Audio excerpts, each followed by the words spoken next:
এনেকুৱা ধৰণৰ অৱস্থা হৈছে, এক হাহাকাৰ পৰিৱেশ।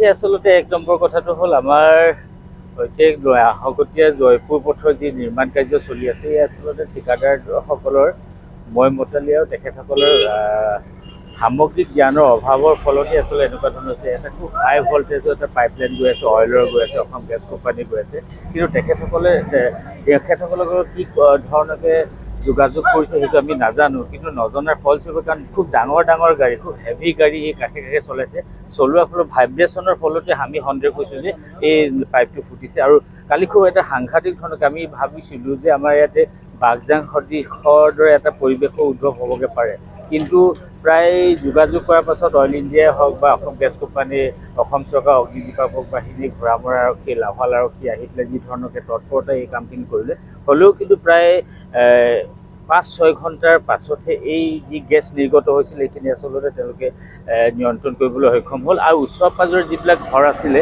এতিয়াও ইয়াৰ অকণমান ইয়াৰ যিবিলাক ফিৰিঙতি, মানে গেছৰ যি প্ৰভাৱ এইখিনি আমি এতিয়াও পাওঁ। গছ গছনি যদি আপোনালোকে চাই, গছ গছনিতো ইয়াৰ প্ৰভাৱ পৰিছে। আমি সেয়ে ভাবোঁ যে ইয়াৰ এটা উচিত তদন্ত হওক, উচিত তদন্ত হোৱাৰ পাছত ঠিকাদাৰ গোষ্ঠীৰ বিৰুদ্ধে তেখেতসকলে এটা ব্যৱস্থা গ্ৰহণ কৰক।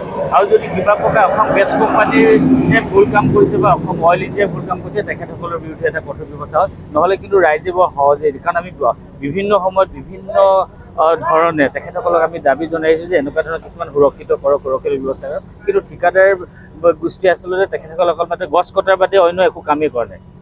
দুয়োফালে ৰাস্তাই গছ কাটিছে আৰু তেখেতসকলে যি ব্যৱস্থা কৰিব লাগে সেই ব্যৱস্থাটো নকৰা হেতুকে আজি এনেকুৱা ধৰণৰ এটা ভয়ংকৰ পৰিস্থিতিৰ সৃষ্টি হ'ল, যিটো আমি আচলতে যদি চাওঁ বাঘজানৰ সদৃশ বুলি ক'লেও কোনো ভুল কৰা নহ'ব। আৰু আমি আশা কৰিছোঁ ইয়াৰ এটা অসম গেছ কোম্পানীয়ে হওক বা অসম চৰকাৰৰ বিভাগীয় কৰ্তৃপক্ষই হওক, আৰক্ষী হওক, এটা উচিত তদন্ত কৰক। তদন্ত কৰাৰ পাছত কিন্তু ঠিকাদাৰক, যিটো এই পথ নিৰ্মাণৰ বাবে ঠিকাদাৰৰ নিবিদা লাভ কৰিছে, তেখেতসকলৰ বিৰুদ্ধে কিন্তু এটা উচিত ব্যৱস্থা ল'ব। নিশা বন্ধ কৰা হৈছে। হয়, কি হৈছিলে আপোনাৰ? এইটো পাইপলাইনত লাগিলে, এইটো জেচিবি খান্দি থাকোঁতে মাটি